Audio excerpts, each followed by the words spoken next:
അപകടം നടന്നതിന്റെ CCTV ദൃശ്യങ്ങൾ കാണാം.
യെസ്, CCTV ദൃശ്യങ്ങൾ വളരെ വ്യക്തമാണ്.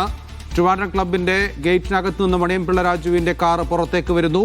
അമിത വേഗതയിൽ വന്ന ബൈക്ക് ആ കാറുമായി ഇടിക്കുന്നു. അതാണ് സംഭവിച്ചത്. പക്ഷേ ആ അപകടശേഷം മണിയംപിള്ള രാജു കാർ മുന്നോട്ട് തന്നെ എടുക്കുകയാണ് ഉണ്ടായത് എന്നുള്ളതാണ് ഈ CCTV ദൃശ്യങ്ങൾ വ്യക്തമാക്കുന്നത്. സൈഫ് സൈലാബിദ്ദീൻ ചേരുന്നുണ്ട്. സൈഫ്, ഈ CCTV ദൃശ്യങ്ങൾ എല്ലാ കാര്യവും കൃത്യമായി പറയുന്നുണ്ടല്ലോ അല്ലേ? അതെ, തീർച്ചയായിട്ടുമുണ്ട് നൗഫൽ. കാരണം ആ ദൃശ്യങ്ങൾ നോക്കുമ്പോൾ നമുക്ക് മനസ്സിലാക്കാൻ കഴിയുന്നത്, ആ ദൃശ്യങ്ങളിലൂടെ നമുക്ക് മനസ്സിലാക്കാൻ കഴിയുന്നത് മണിയംപിള്ള രാജു ട്രിവാൻഡ്രം ക്ലബിൽ നിന്ന് ഇറങ്ങുന്നു. അദ്ദേഹം ഇൻഡിക്കേറ്റർ ഇട്ടാണ് ഇറങ്ങുന്നത്. ഇറങ്ങി റോഡിന്റെ നടുക്കാവുന്ന സമയത്ത് അമിത വേഗതയിൽ വന്ന ഈ രണ്ട് യുവാക്കളുടെ ബൈക്ക് ആ കാറിന്റെ ബമ്പറിൽ തട്ടുന്നതാണ് നമുക്ക് കാണാൻ കഴിയുന്നത്. അത് മണിയംപിള്ള രാജുവിന്റെ പൂർണ്ണമായ കുറ്റം എന്ന് നമുക്ക് ഈ ഘട്ടത്തിൽ പറയാൻ കഴിയില്ല. അദ്ദേഹത്തിന്റെ മാത്രം ഭാഗത്തുള്ള കുറ്റം, ആ വണ്ടി ഇടിച്ചതിൽ അദ്ദേഹത്തിന്റെ ഭാഗത്ത് നിന്ന് മാത്രമുള്ള കുറ്റം എന്ന് പറയാൻ കഴിയില്ല. പക്ഷെ അദ്ദേഹത്തിന് ഒരു കുറ്റം സംഭവിച്ചിട്ടുണ്ട്. കാരണം ഈ അപകടമുണ്ടായി എന്ന് അദ്ദേഹം മനസ്സിലാക്കിയതിന് ശേഷം അദ്ദേഹം ഏതെങ്കിലും തരത്തിൽ അവിടെ വാഹനം നിർത്താനോ ഈ യുവാക്കളെ ആശുപത്രിയിലേക്ക് എത്തിക്കാനോ ശ്രമിച്ചില്ല എന്നുള്ളത് അത് അദ്ദേഹത്തിന്റെ ഭാഗത്തു നിന്നുണ്ടായ വീഴ്ചയാണെന്ന കാര്യത്തിൽ യാതൊരു സംശയവുമില്ല. അതേസമയം തന്നെ ഈ വണ്ടി അപകടമുണ്ടായ സംഭവവുമായി ബന്ധപ്പെട്ട് നോക്കുകയാണെന്നുണ്ടെങ്കിൽ അത് ആ CCTV ദൃശ്യങ്ങൾ കൃത്യമായി തന്നെ നമുക്ക് മനസ്സിലാകും. ആ വാഹനം ഇൻഡിക്കേറ്റർ ഇട്ട് വരുന്നു. അത് വെള്ളയമ്പലം ഭാഗത്തേക്ക് പോകാൻ വേണ്ടിയാണ് വരുന്നത്. നൗഫൽ നേരത്തെ സൂചിപ്പിച്ചതിനകത്തൊരു തെറ്റുണ്ട് കേട്ടോ. അവിടെ വുമൻസ് കോളേജിന്റെ അടുത്ത് നിന്നല്ല, ഇത് വെള്ളയമ്പലം ഭാഗത്ത് നിന്നാണ് വരുന്നത്. നേരത്തെ ചോദിച്ച ഒരു ഉദ്യോഗസ്ഥന് തെറ്റിപ്പോയതാണ് അത് പറഞ്ഞപ്പോൾ. അത് വെള്ളയമ്പലം ഭാഗത്ത് നിന്ന് വരുന്നു. വെള്ളയമ്പലം ഭാഗത്തേക്കാണ് തിരിയുന്നത്.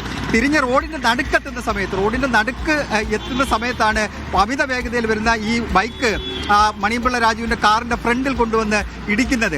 അങ്ങനെ ഇടിച്ചപ്പോഴുണ്ടായ അപകടമാണ് ഇത്. അതുകൊണ്ട് തന്നെ അത് മണിയംപിള്ള രാജുവിന്റെ കുറ്റമാണ്, പൂർണ്ണമായും മണിയംപിള്ള രാജുവിന്റെ കുറ്റമാണെന്ന് ഈ ദൃശ്യങ്ങൾ നോക്കുമ്പോൾ നമുക്ക് മനസ്സിലാക്കാൻ കഴിയില്ല, അങ്ങനെ പറയാൻ കഴിയില്ല. കാരണം അത് അദ്ദേഹം ബോധപൂർവം ചെയ്തതല്ല. അദ്ദേഹം ഈ ഏതെങ്കിലും തരത്തിൽ ട്രാഫിക് വയലേഷൻ നടത്തി റോഡിൽ കൂടെ വണ്ടി ഓടിച്ചത് അല്ല. അതിനൊപ്പം തന്നെ അമിത വേഗതയിലല്ലായിരുന്നു അദ്ദേഹം സാധാരണ ഒരു സ്പീഡിലാണ് ഉണ്ടായിരുന്നത്. അവിടെ അമിത വേഗതയിൽ വന്ന ഈ കാറ് കൊണ്ടുവന്ന് ആ കാറിലേക്ക് കൊണ്ടുവന്ന് ഈ ബൈക്ക് ഇടിക്കുകയായിരുന്നു എന്നുള്ളതാണ് വസ്തുത. അതായത് ഈ സംഭവത്തിൽ, ഈ അപകടം നടന്ന സംഭവത്തിൽ യുവാക്കളുടെ ഭാഗത്ത് തെറ്റുണ്ട് എന്ന് നമ്മൾ പറയേണ്ടിയിരിക്കുന്നു. അത് പറയാതെ നമുക്ക് മുന്നോട്ട് പോകാൻ കഴിയില്ല. കാരണം ദൃശ്യങ്ങൾ തെളിവായി നമ്മുടെ കയ്യിലുള്ളപ്പോൾ അതിനകത്ത് യുവാക്കളുടെ തെറ്റുണ്ട്.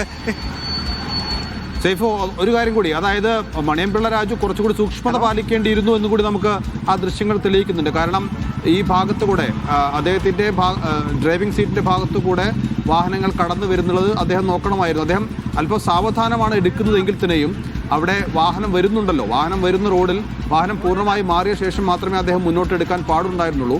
പക്ഷേ അത് അദ്ദേഹം ചെയ്തിട്ടില്ല എന്നുള്ളൊരു തെറ്റ് അദ്ദേഹത്തിൻ്റെ ഭാഗത്ത് ഉണ്ടായി എന്നാണ് നാം മനസ്സിലാക്കുന്നത്. പക്ഷേ ഈ ബൈക്കിൻ്റെ അമിത വേഗമാണ് ഒരുപക്ഷെ അവർക്ക് പിടിച്ചിട്ട് കിട്ടാത്ത അവസ്ഥയിലേക്ക് കാര്യങ്ങൾ എത്തിയത്.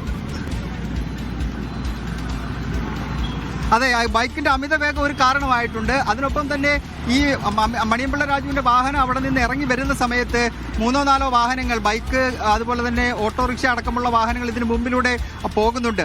അതിനുശേഷം മണിയംപിള്ള, ഇപ്പോൾ നൗഫൽ സൂചിപ്പിച്ചതിനകത്ത് ഒരു കാര്യം നമുക്ക് വേണമെങ്കിൽ എടുക്കാം.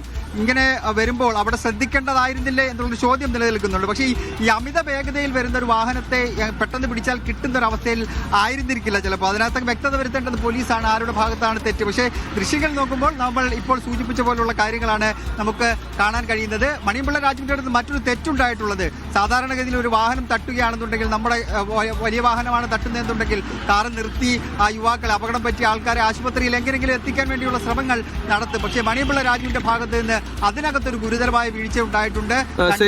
തുടരുക. ഇപ്പോൾ നമുക്കൊരു പ്രതികരണം ലഭിച്ചിട്ടുണ്ട്, അതിലേക്ക് ഒന്ന് പോയിട്ട് വരാം. ഇന്നലെ രാത്രി ഞാനും എൻ്റെ ഒരു കൂട്ടാനും കൂടെ എൻ്റെ അസൈൻമെൻറ്റ് വാങ്ങാൻ പോയിരുന്നു വഴയിലേറി. അപ്പം ആ പെണ്ണ് അവിടെ പി ജിയിലില്ലായിരുന്നു. പി ജിയില്ലാത്ത സമയത്ത് നമ്മൾ തിരിച്ച് നമ്മൾ കവടിയായിരുന്നു വഴുതക്കാട് വഴിയാണ് വന്നത്. അപ്പം നമ്മുടെ ട്രിവാൻഡ്രം ക്ലബ്ബിൽ നിന്നൊരു കാറ്, ഒരു ഹെഡ്ലൈറ്റ് നമ്മൾ കണ്ടു. അപ്പം നമ്മൾ ആദ്യമേ ഹോണടിച്ച് കയറി അടുത്തെത്താറായപ്പോൾ ഈ കാറ് പെട്ടെന്നൊന്നും നമ്മൾ ഇടിച്ച് ഞാനും എൻ്റെ കൂടെയുള്ള പേരും ദൂരെയാണ് തെറിച്ച് വീണാം. ഇടിച്ചിട്ട് ഈ കാറ് കുറച്ച് ദൂരം നമ്മുടെ ബൈക്ക് നിരക്കി കൊണ്ടുപോയി. എന്നിട്ട് ഒറ്റ പോക്ക് പോയി ആ ബൈക്ക്. നമ്മൾ കുറച്ച് നേരം റോഡിൽ കിടന്നു. അപ്പോഴത്തേക്കാണ് ആൾക്കാരൊക്കെ കൂടി വന്നത്.